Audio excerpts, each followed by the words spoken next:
നമ്മൾ തന്നെ കാര്യങ്ങൾ ചെയ്ത് നേടുവാൻ ശ്രമിക്കുമ്പോൾ നമ്മൾ പാതി വഴിയെ തളർന്നു പോവുകയാണ് ചെയ്യുന്നത്. അപ്പോൾ നമ്മൾ ദൈവത്തെ നോക്കി പിറുപിറുക്കുവാനും സങ്കടപ്പെടുവാനും ഓടി നടക്കുവാനും തുടങ്ങും. അതാണ് പിശാചിൻ്റെ തന്ത്രം. അവിടെയാണ് അവൻ ജയിച്ചു നിൽക്കുന്നത്.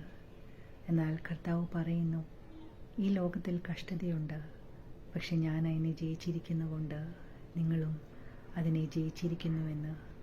പക്ഷെ അത് നമ്മൾ വിശ്വസിക്കണമെങ്കിൽ കർത്താവ് ചെയ്ത പ്രവൃത്തിയെ നമ്മൾ ഓർക്കേണ്ടതാകുന്നു. എന്താണ് കർത്താവ് ചെയ്ത പ്രവൃത്തി?